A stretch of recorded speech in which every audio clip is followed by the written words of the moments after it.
Thank you all for joining the webinar this morning. Today we're going to bring you through how you can achieve data confidence with Microsoft Purview, which is Microsoft's built-in solution within Microsoft 365 and supporting Microsoft 365 to help you achieve the security standards that you need. On the session today, I have myself, of course. My name is Gary. I'm a modern work sales specialist at Antares Solutions. And I'm also joined by Kat McCrabb from Flame Tree Cyber, who's going to set the scene around some key governance principles that you need to bear in mind when it comes to governing your information with a particular focus on AI, given the latest trends that we're all very familiar with. So for the first part of the session, I'm going to hand over to Kat, who will bring you through those governance principles. Over to you, Kat. Thanks, Gary. Hi, everyone. Welcome. I'm Kat McCrabb. I'm excited to be here today to discuss data security. We'll be focusing on how to secure your Microsoft platforms, particularly using the capabilities within Purview. A lot of the conversations I have lately center around organizations adopting AI and what they need to do to govern it, to mitigate risk, and to ensure regulatory compliance. So, my goal over the next few minutes is to share some practical insights and actionable strategies that you can take back to your organization. And I'm really looking forward to seeing what questions you have and making this an interactive session. So AI is it's likely to unlock opportunities and potentially create new business models. But without governance, AI can introduce substantial risk, and the consequences of those can be significant. They can be financial losses, amplification of societal biases, privacy breaches, and lasting damage to reputation. Traditional governance models provide a good foundation, but they're stretched when they're dealing with the challenges that AI presents. We need to consider the scale of the data AI processes, the black box nature or opacity of some complex models, making them hard to interpret, the inherent risk of bias being encoded into algorithms, and the tendency for AI models to evolve or drift in their performance over time. So we need a continuous life cycle approach to AI governance. It's not a set and forget task, and guiding principle should be to start early and evaluate constantly. It's also crucial that we leverage existing regulatory frameworks where they're applicable and clearly define the purpose and intended outcomes of any AI system. To help structure this, there's global standards emerging, and they're quite invaluable. There's the ISO 42001, for example, which supports establishing an AI management system or AIMS. It supports a risk based approach and insists on strong and visible leadership commitment and requires the establishment of clearly defined roles and responsibilities within the organization concerning AI, which naturally leads us to the core principles of responsible AI. At its very heart, responsible AI is a commitment to developing and deploying AI systems that are demonstrably safe, that they're trustworthy and they operate ethically in all circumstances. We also want to ensure that they're fundamentally aligned with human values and our societal expectations. There's a few principles there which I've listed, and I'll go through them. Firstly, we have fairness and inclusiveness. So the AI systems have to be designed with equity at their core. They need to treat individuals fairly and avoid perpetuating, creating, or amplifying biases. We also need to ensure that our AI systems are free or are reliable and safe. So they must operate dependably. It means incorporating robust mechanisms to prevent harm and ensure that they perform as intended. There's a healthcare provider in Australia who introduced AI to assess patient scans. They had an 11% failure rate, and that system had to be decommissioned. Um, we also consider privacy and security. So, this is protecting individual privacy and ensuring the security of data. That's a non negotiable pillars. It must be upheld throughout the entire life cycle of an AI system from design through to decommissioning. We also want to assure transparency and explainability. The inner workings of AI systems, particularly the decision making processes, should be as understood as possible. And finally, we need accountability and human oversight. So there must be clear lines of accountability for the development and operation of AI. That has to be coupled with meaningful human oversight. It ensures that the systems operate as intended, remain aligned with ethical guidelines, and allow for intervention. Underpinning any robust governance framework, especially for AI, is effective data management.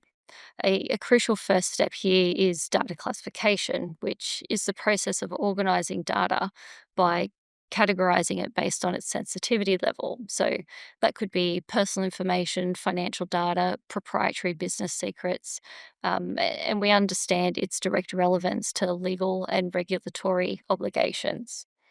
So, data classification is crucial for AI governance as it provides a clear, comprehensive, shared understanding of the organization's data landscape. You can't protect what you don't know that you've got. It's essential for informing risk assessments, and knowing what data is sensitive allows you to prioritize your data protection efforts where they're most critically needed. And it also dictates the appropriate security controls to be applied. For example, sensitive data will require stronger encryption and more restrictive access control. Data classification also enables and supports the important principle of data minimization, which helps to ensure that you only collect, process, and retain data that's truly necessary for a specific defined purpose. And it's fundamental to ensuring and demonstrating compliance against a whole host of privacy regulations globally and locally. And very importantly, in the context of AI, it informs key aspects of AI development. It includes a selection of appropriate and representative training data sets and the assessment of those data sets for potential biases that could skew AI outcomes. It's a close and continuous collaboration across various functions. So I always like to involve my legal, compliance, privacy teams, and naturally IT. Those stakeholders will really help you get data classification right. Purview is a really great tool to assist you with this. And it has capabilities to automate the discovery of data across systems and assist with labeling it accurately and applying consistent classification across your entire data estate. There's a timeless adage in computing that's really, really relevant to AI, and that is garbage in, garbage out. It simplifies the reality that poor data quality is a primary and significant barrier to achieving successful, reliable, and trustworthy AI outcomes. So the negative consequences of poor data quality can be far reaching and severe. It can directly lead to reduced accuracy and predictive power of your AI models. It could inadvertently amplify existing societal biases if those biases are present in the underlying data, or it can cause AI systems to hallucinate, which is where they generate outputs that are incorrect, nonsensical, or entirely fabricated. The image generation of hands is a really good example of hallucinations. It significantly increases the risk of data leaks if data isn't properly managed. All of those issues can result in tangible negative business impacts. They can result in poor decision making, financial loss, or reputational damage. So, what is good data quality? What's it look like? There's a few things that we need to consider, and that is accuracy. Is the data correct, factual, precise? Does it have the necessary level of detail? Is it complete? Is it containing all the necessary and the relevant data, or are there gaps in it? Is the data consistent? Is it uniform, coherent, free from contradictions, particularly when compared across different data sources or different time periods? And how current is it? Is it up to date and available when it's needed? I also like to try and ensure that data is free from bias. Does it accurately reflect the intended population without perpetuating prejudices or disadvantages? And is it representative? Does it accurately and adequately reflect the real world population or phenomenon that the AI system is intended to model or make predictions about?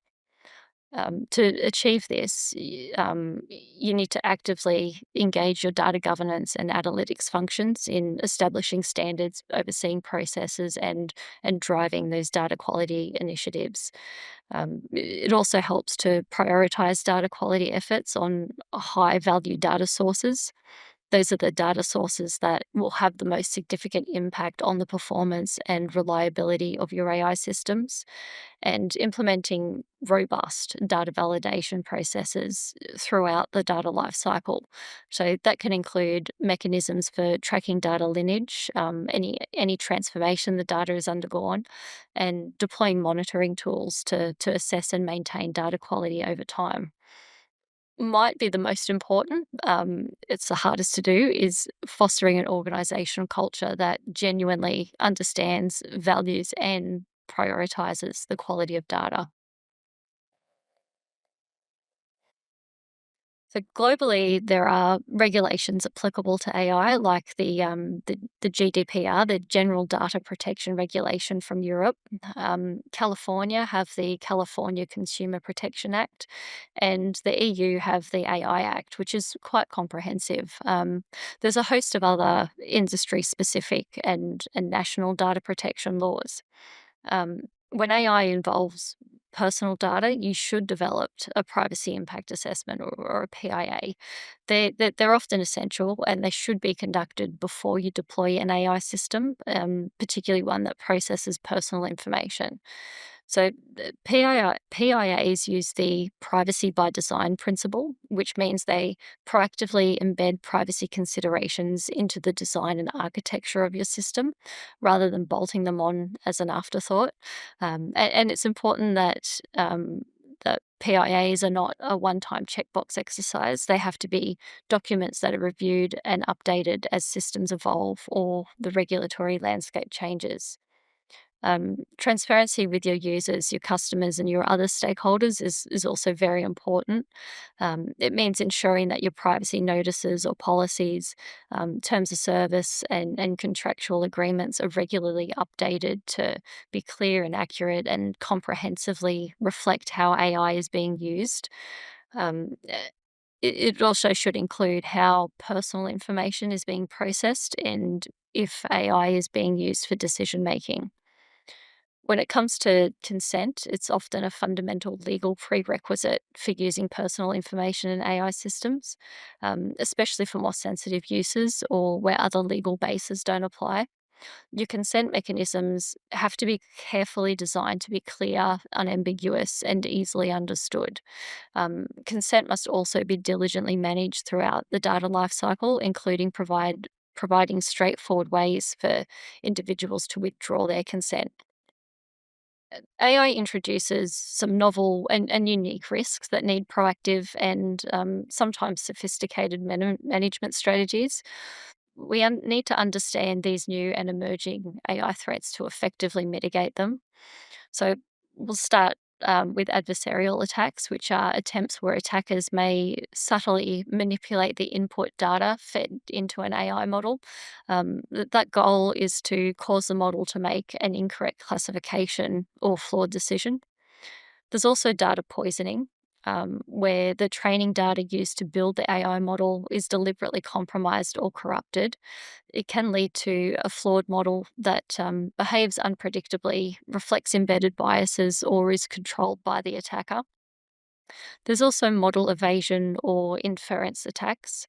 Evasion attacks craft inputs that are misclassified by a model that effectively allows the attacker to bypass the AI driven security systems. Inference attacks attempt to extract sensitive information from the model itself, or its architecture, or confidential details from its underlying training data. We're seeing prompt injection attacks, which is particularly relevant to the newer generation of large language models, the LLMs. Attackers will craft malicious inputs or prompts that hijack the model's intended function. They force it to ignore previous instructions, reveal sensitive information it shouldn't, or execute harmful commands. There's also the risk of over reliance or automation bias. It's a bit more human centric. It describes the tendencies for individuals to become excessively dependent on the outputs generated by AI without applying critical evaluation or independent judgment. It leads to or can lead to significant errors if the AI system is incorrect, or biased, or misunderstood. And lastly, third party vendor risk. If your organization uses AI systems, components, or data from external vendors, you inherit some of their risk. The third party risks need careful assessment, due diligence, and ongoing management.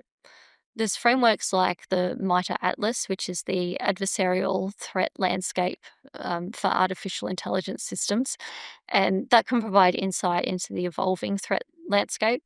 So, Atlas provides a comprehensive and curated knowledge base of adversary tactics, techniques, and procedures that are observed or thought to be effective against AI. It helps organizations understand potential vulnerabilities and develop defense strategies. It's absolutely crucial that AI related risks are not managed in isolation and or treated merely as a niche technical concern. So for effective governance, the risk must be integrated into your organization's overarching enterprise risk management framework. It ensures that risks are given appropriate levels of attention and resources, particularly in consideration with other business risks. The integration means conducting specific tailored AI risk assessments, and I recommend using established and recognized frameworks for this. There's the NIST AI risk management framework, and there's also relevant standards like the ISO 42001, and it addresses AI management systems. But importantly, these assessments need to go beyond the technical risk. They must consider the ethical implications, the potential for unfair bias and its impact, issues of fairness and equity, and the broader societal impact that the AI system might have. A vital step is to ensure that all identified AI risk, along with their potential impacts and planned mitigation strategies, are linked to the organization's risk register. The link ensures that the risks have visibility at the enterprise level, are understood by senior management and the board, and are appropriately prioritized for treatment and mitigation. You'll likely need to review and update your existing incident response plans. So the plans have to be enhanced and adapted to specifically address AI related scenarios, including model failures, security breaches involving AI, unexpected biased outputs, or emerging ethical dilemmas relating to AI use. And finally, when you're using third party AI systems, models, or services, robust vendor assurance becomes absolutely critical. It includes mandating third party risk assessments for potential and existing AI vendors, both before the engagement and continuing, and implementing detailed and robust contractual obligations that define the vendor's responsibility regarding data security, data privacy, ethical AI practices, and compliance with relevant regulations. Establishing and maintaining rigorous processes for ongoing monitoring of vendor compliance, performance, security posture, and adherence to your agreed standards throughout the life cycle of the engagement is very important as well. So, while robust technical solutions and comprehensive policies are essential components of any effective AI governance framework, we have to remember the human element. People are your most critical success factor in cultivating a truly responsible AI environment. Building comprehensive AI literacy across all levels of the organization involves executive education. So, ensuring that your leadership and senior management are well informed, they need to understand not only the significant strategic opportunities presented by AI, but also the risks, the ethical considerations, and governance responsibilities involved. You need to provide comprehensive and tailored training for all staff as well. Anyone who designs, develops, deploys, manages, or even uses AI, the training should cover AI fundamentals, ethical considerations relevant to AI deployment and development, and data security best practices specifically related to AI systems, and any relevant compliance requirements. An effective approach is to integrate AI training into your existing corporate training programs. It's often more impactful than treating AI ethics and governance as a separate, isolated topic. And finally, maybe most importantly, you must actively foster the right organizational culture to support and nurture responsible AI. So this means creating an environment where employees feel psychologically safe and genuinely empowered to report any AI related issues, concerns, or ethical breaches without any fear of negative repercussions. And establishing clear, well defined, and easily accessible escalation paths for reporting AI related incidents and seeking guidance on ethical dilemmas or raising any governance concerns. Everyone should know where to go and what to do if they encounter a problem. I want to reiterate a bit of a key message, which is compliance in the age of AI, and indeed in data governance more broadly, is not a one-time project that you can complete and then forget. It's an ongoing commitment and a continuous and iterative process. It can be really helpful to position your governance and your compliance around AI as a strategic asset, um, and you can do this through publishing your different achievements, um, through putting your certifications up on your website or doing little media announcements about them. It also helps to include them in your responses to tenders or proposals, so showcasing your governance capabilities. And you should also engage your marketing and your sales team so that they can really promote the fact that as an organization you can be trusted. You've undertaken the activities required to build confidence in your system and ensure your regulatory alignment. I want to encourage you today to frame compliance not just as an obligation or a cost, but as a powerful strategic asset. When approached correctly, compliance can be a significant means to build and develop lasting trust with your customers and your partners, and sometimes even your investors. There's also benefits, tangible benefits of adopting a strategic and proactive approach. So they include the ability to attract and retain customers who increasingly value trust, data protection, and ethical practices. This can forge stronger and more resilient partnerships with like minded organizations, and it positions your organization as an employer of choice for top talent, particularly those individuals who prioritize working for ethical and responsible technology leaders. It's ultimately about building sustainable and trusted business for the future. I hope this has provided valuable insights into how you can achieve data confidence and secure your Microsoft platform. I'm happy to take any questions you have. Don't forget to put them in the chat. But I'm going to let Gary bring his brilliance to the table and do a bit of discussion about the technology and how they're implementing it. Thank you for that, Kat. So, as Kat has mentioned, the next part of the session is really focused on bringing those governance principles that we've just covered off to life. So, how we're going to do that is first things first, we're going to do a high level overview of Microsoft Purview and what solutions exist in there to help you with bringing those 8, 9, 10 governance principles and many more to life within your Microsoft 365 environment. Moving on from that, we're actually going to look at two use cases or scenarios around how we can leverage those solutions to basically foster better and more secure and governed collaboration within your environment also. So first up, we're going to take a look at intelligent document management, leveraging some of the core solutions in Microsoft Purview. And lastly, we'll take a look at Qbot, which is a product we have here at Antares, which is basically enabling the use of AI with governance upfront and in mind throughout. So to begin, what exactly is Microsoft Purview? Again, conscious of the fact that we alluded to it a couple of times already.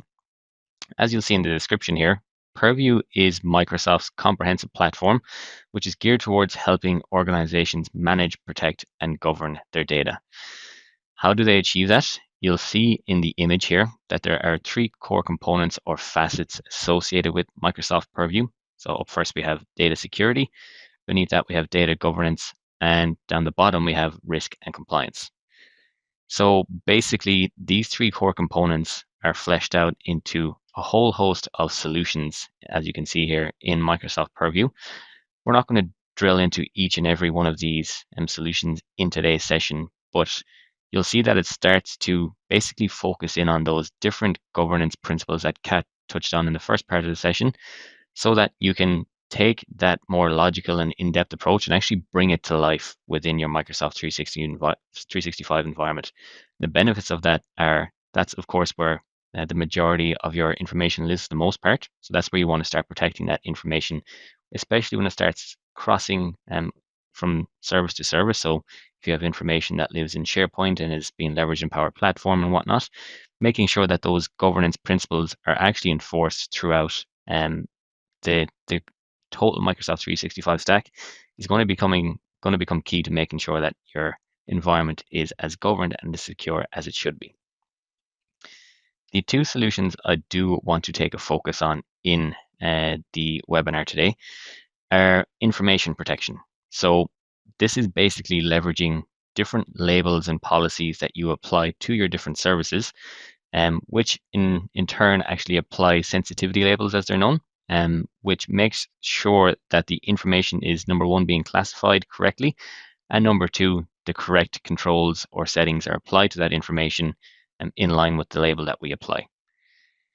The other and perhaps the newer solution within Microsoft Purview is DSPM, or Data Security Posture Management for AI, which starts to give you an insight on the use of AI in your organization. And that's not just going to focus on, I guess, any of the internal initiatives or Microsoft 365 Copilot rollouts that you've done.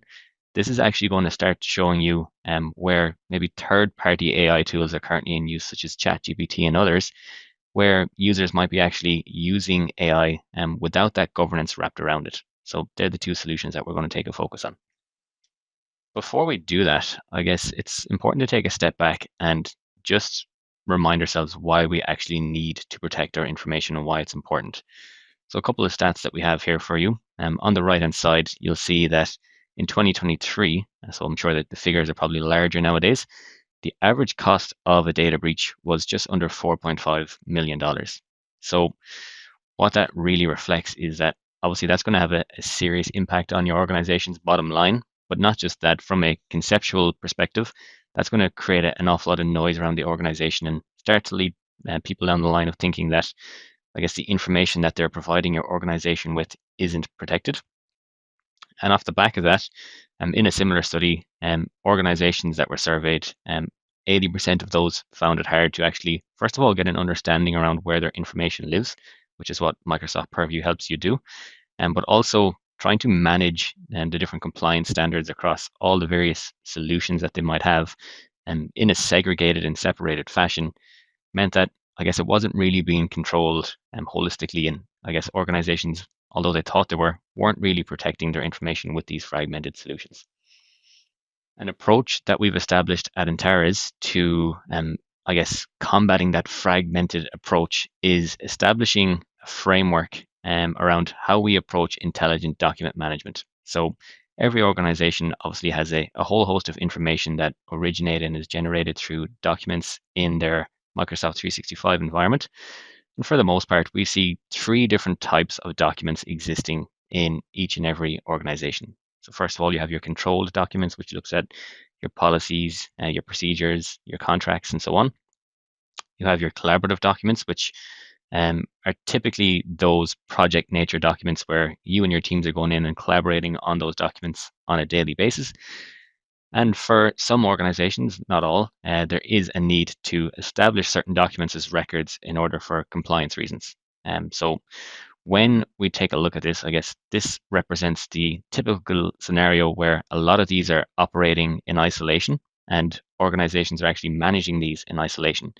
So what we've done is actually established a framework that goes and pulls some of the very useful labels, policies, and information you can generate from Microsoft Purview to go ahead and auto apply certain components associated with that. So, for example, depending upon the type of documents you're creating, we can apply those sensitivity labels that you'll need to protect those documents up front.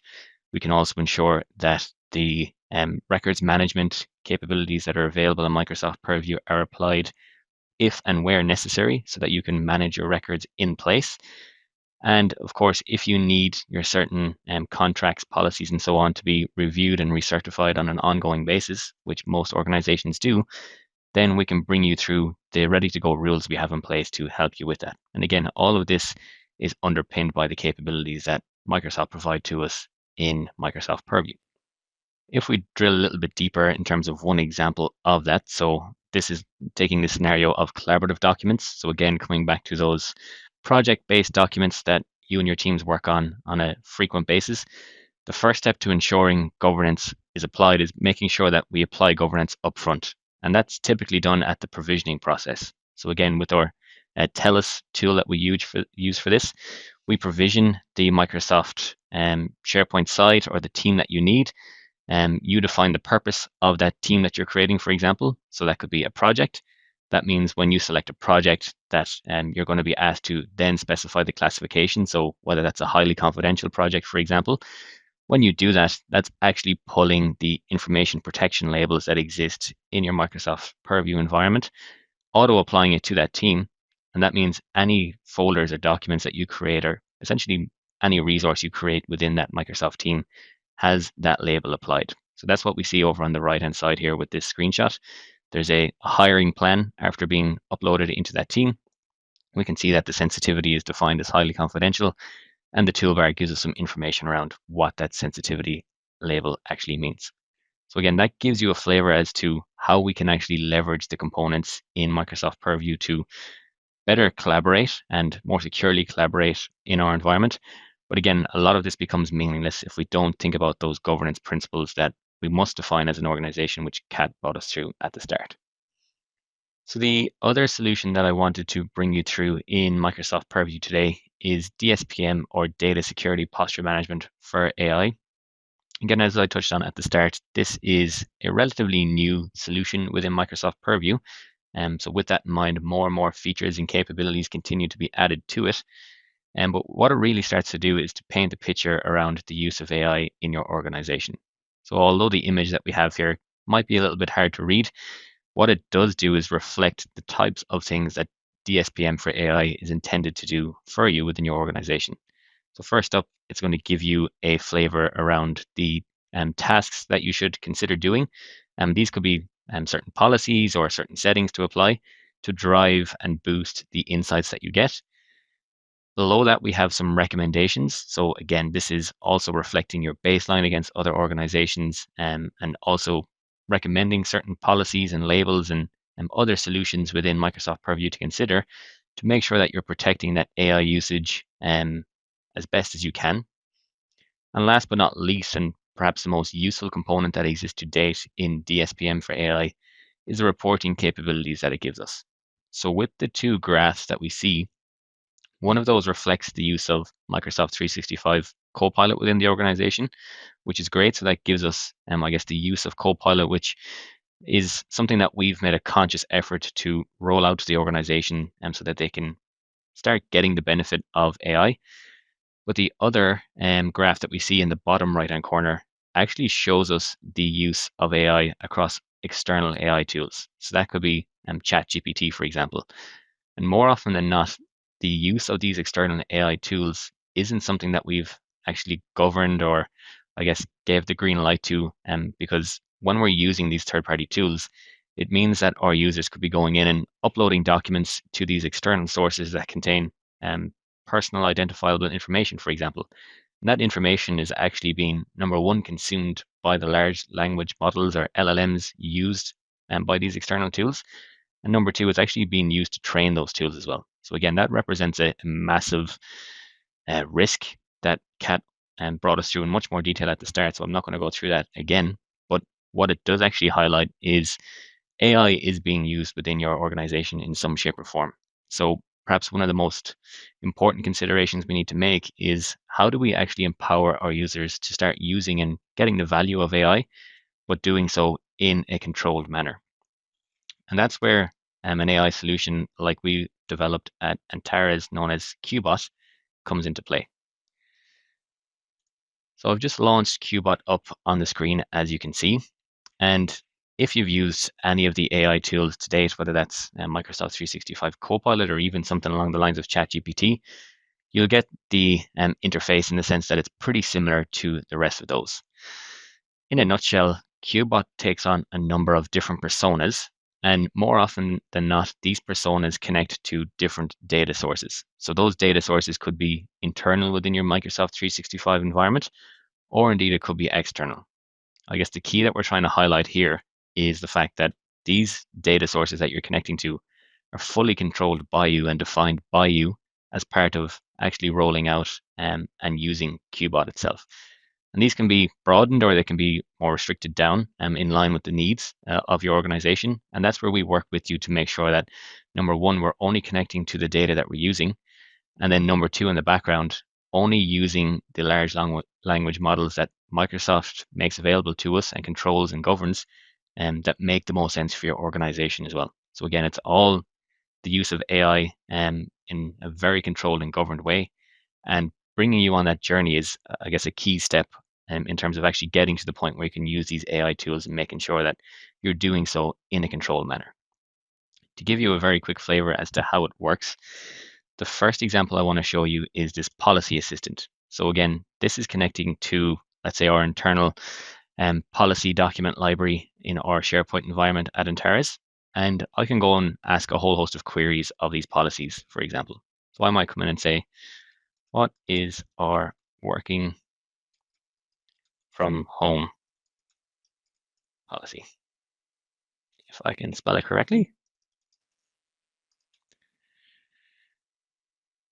you'll see that Qbot is generating the response here. So that's going off and retrieving that information, and it's pulling back the information that it has indeed retrieved.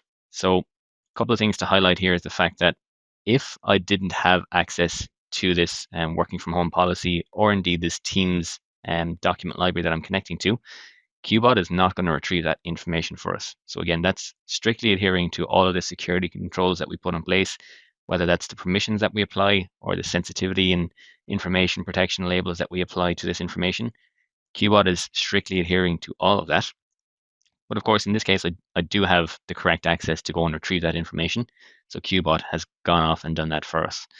So it comes back with the key dot points or key areas of considerations around the policy, but it also comes back with where it's actually pulled that information from. So you can see the citations are listed down the bottom here.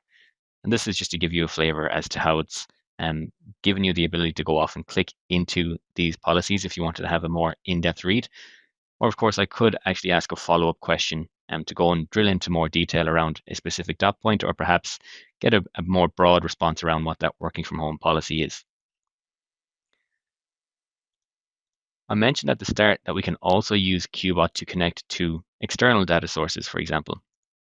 And one persona that we have around that is our ConnectWise assistant. So at Antares, we use ConnectWise for basically the day-to-day runnings of our business. So that's where we track all of our projects, make sure things are on track, submit our timesheets, and so on.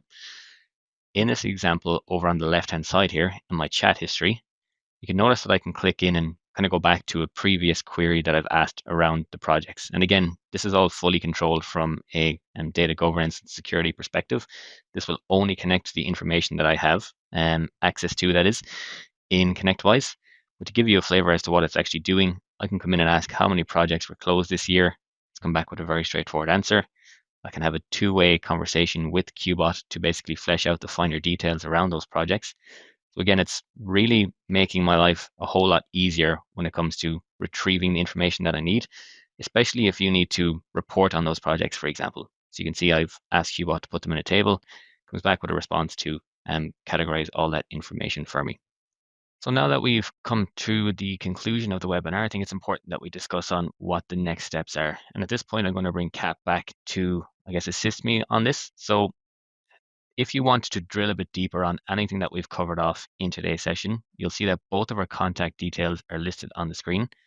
Please get in touch with us in any shape or form that is presented here. We'll also share these with you and perhaps in the chat or after the session so that we can book a more tailored session to discuss where you are on your data governance and AI journey and perhaps where either Antares or Flame Free Cyber can be of assistance to you. Yeah, thanks everyone. I've really enjoyed your questions. Feel free to reach out through any of those channels. I'm more than happy to continue the conversation.